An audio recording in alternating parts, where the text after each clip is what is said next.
Okay. Eto ulit tayo mga kapatid, manunood ng balita galing sa ating Pinas News Insider mga kaibigan. Ito ang title. Hala, sabak na si Risa. Sa akin, patanong ha.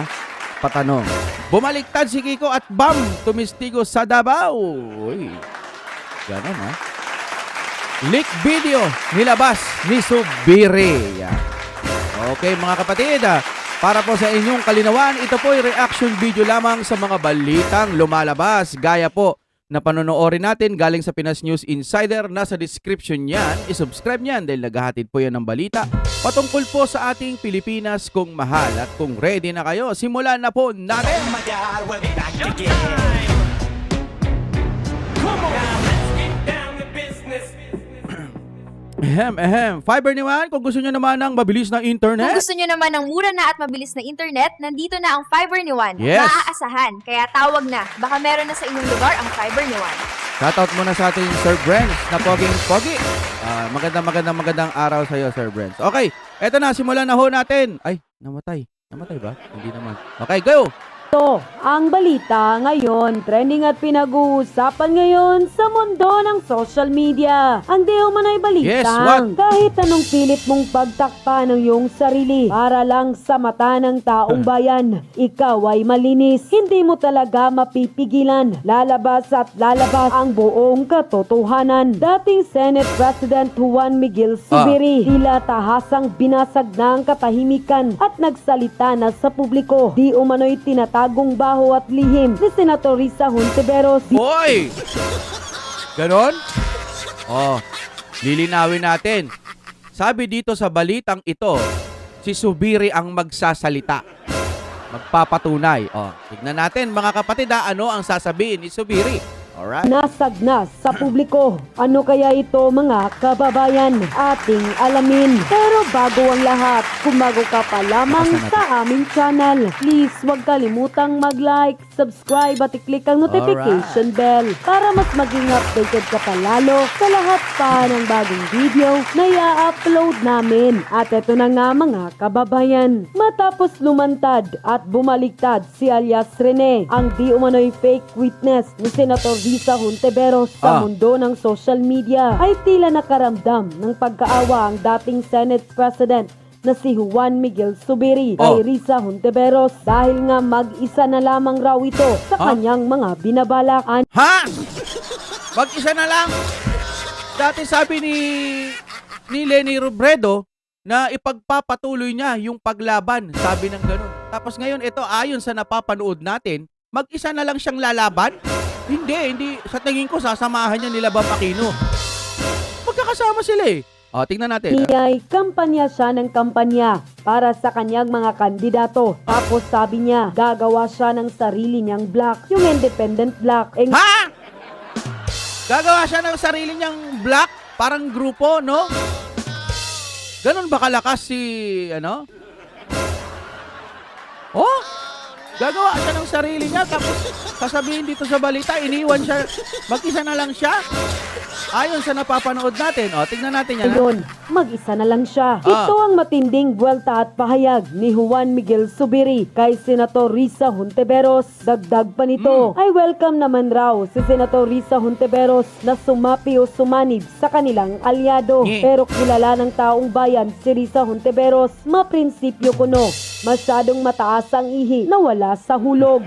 Base lang sa aking opinyon, mga kapatid, kapag ka umanib ka sa kupunan ni Madam Risa, sa tingin ko'y hindi ka makakapasa sa mga mamamayang Pilipino dahil marami pong nagagalit. Sa bagay, marami din nagmamahal. Pero pakiramdam ko, sa sarili kong pag-unawa at opinyon, mas maraming galit kay Risa Hontiveros.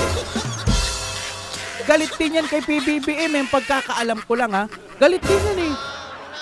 Tapos ngayon, hindi niya na binabanatan kasi ang administrasyon bumabanat sa bagay. Dilaw din naman ng may gusto eh. Ngayon, nagkukombinasyon na silang dalawa. Dilaw at saka pula. Tama ba? Correct me if I'm wrong Alam ko ang kulay ni PBBM ay pula.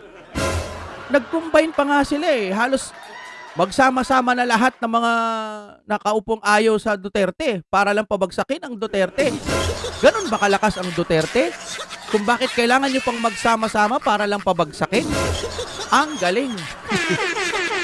Tuloy muna tayo. At kung sinabi nga ni Senator Juan Mig Zubiri na mag-isa na lamang si Risa Hontiveros, ibig sabihin ba nito mga kababayan na may katotohanan ang di umano'y kumakalat na balita na talagang sasanib na sina Kiko Pangilinan at Bam Aquino sa majority? Naku po, papaano na kaya ang PhilHealth Queen na si Risa Hontiveros? Teka, ano kaya ang tinutukoy na majority? Yung mga may gusto sa Duterte? Gaya na lamang na majority, tama ba? Wala tayong masyadong knowledge sa ganyan. Yun lang ang aking nakikita, no? Iniwan ka na sa ere ng mga kapwa mo dilawang pink. Galing yan sa bilyonaryo, no? Okay? Totoo talaga ang katagang, ang gaba, di jud magsaba. Yeah. Ayon pa sa kumpirmadong balita ng Billionaire News Channel na inilabas online. Risa, iniwan ni Kiko Bam sa ere. Senator Juan Miguel Mig Zubiri says he feels sorry for Senator Risa Hontiveros as she was left by fellow Pinklawan. Senators Bam Aquino and Francis Kiko Pangilinan in pushing for an independent Senate block. Kasi sinasabi siguro lang, iniisip nila, ano naman to maraming may galit na dito Tapos ngayon, yung mga vlogger na malalakas, di ba, sinampahan niya, no? Nag-file siya. Yung mga yon, may mga nagmamahal din doon. Ang lalaki ng mga subscriber nun. Tapos, di ba? Maaaring yung mga yon, ayawan ka na rin. Baka iniisip ni Kiko at saka ni Bam, para namang nakakainis. Pagkakampi tayo rito, baka makasira tayo. Tara, alis muna tayo dyan. Baka ganon ang mangyari. Said that Aquino and Pangilinan, both no opposition figures, have already aligned themselves with the Senate majority by backing the leadership of Senate President Francis Chis Escudero. Ayon nga kay Senator Mig Zubiri, and I quote, alam mo, naawa nga ako kay Senator Risa. Kampanya siya ng kampanya para sa mga kandidato niya. Tapos sabi niya, gagawa siya ng sarili niyang independent block. Ngayon, mag-isa na lang siya. Unquote. Mag-isa na lang! Anyari, bakit ganun? Alamin pa natin yun kung gaano yung katotoo. Sa aking pakiwari lamang, baka plano siyang iwan sa ere na. O hindi naman kaya, magkakakilala pa rin tayo. Pero yung sinasabi mong bubuo ka ng sarili mong block, ikaw na lang. Huwag mo na kami idamay. Baka ganun lang. Pero sa personal na buhay, baka tropa-tropa pa rin sila. Yun nga lang, pag may kinalaman sa politika, ikaw muna mag-isa.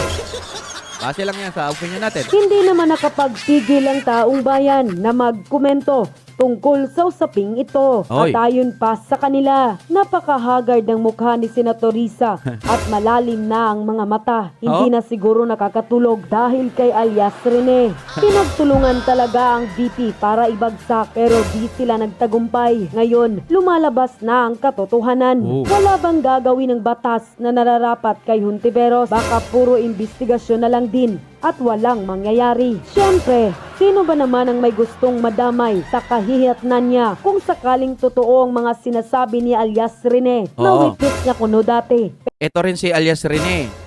Di ba naglabas siya ng video. Talagang malaking pasabog yun. Kasi nga nadamay pa yung mga vlogger na hindi naman dapat nadadamay, nag-reaction video lang. Yun ang problema doon. No? Ngayon, iniisip ko dapat lumabas ulit siya. Tapos may kasama ng mga ebidensya. Yung lalabas siya, dapat doon na siya pupunta muna sa Supreme Court para magkaalaman na. Nakikita ko kay Madam Risa, galit na galit siya doon sa nakahood na yon, si alias Rene na yan. Pero wala pa akong narinig na sinabi niya, oo, ito yung taong ito. Ang sinabi lang niya, sinungaling yan. Tapos kinidnap daw, bla bla bla yan. Yun pa lang ang nalalaman natin. Pero parang gano'n na rin siguro. Ang pagkakaunawa lang natin, galit na galit si Madam Risa dahil nga sa ginawa nung alias Rene. Sinabihan niya na tuloy ng sinungaling. Ngayon, ako'y nagtataka, saan ba siya nagsinungaling? Bakit mo kinuha kung alam mong sinungaling pala? Kailan mo ba nalaman na sinungaling siya? Nung sinabi niya na binayaran mo lang siya, kaya siya bumaliktad? Doon mo lang ba nalaman na sinungaling siya? O talagang alam mo nung una pa lang sinungaling na siya? Yan. Saan siya doon nagsisinungaling? At kung nagsisinungaling siya, ba't mo pa kinuha? Yun lamang ang aking mga tanong. No? Okay, tuloy tayo. Pero ngayon, nilaglag na siya. Kawawang senadora. Pinagkatiwalaan pa naman siya ng taong bayan. Tapos gagamitin lang pala niya sa kasamaan ang boto ng mga Pilipino. Kawawa naman siya. May plano pa namang tatakbo bilang Pangulo. Hindi kasi mananaig ang kasamaan sa kabutihan. Pangulo, tatakbo, si Risa. Alam mo, magmula nung nanalo yan si PBBM at BP Sara, wala na akong ibang nakitang malakas na pwedeng kumalaban sa Duterte. Wala tayong nakikitang mas malakas o umaabot man lamang ng kalahati. Wala akong nakikita. Yung pinupush nilang maging prime minister o maging pangulo sa susunod, yung sa kabila, yung mataba. Hindi nga umabot naalala ko nung una, 1%. Tapos itong may dumating na survey, talagang lagapak pa rin. So kung tatakbo yun, tapos tatakbo din to, patunay lang na magkalaban talaga sila. Nagsasanib lang sila ngayon, kailangan nilang magsanib. Base lang sa opinion ha. Kaya sila nagsasanib kasi nga, kailangan munang mawala ang Duterte sa eksena. Ganon ang aking nakikita. Lahat may hangganan. Yan napapala ng mga walang yan na walang ginawa kundi tanim witness, etc. Ngayon, mag-isa black ka. Yan ang Mag-isa black ka. Pag ito napatunayan na talagang bumaliktad yung ang tawag dyan, yung si alias Rene at maraming ebidensya at mapatunayan sa Supreme Court.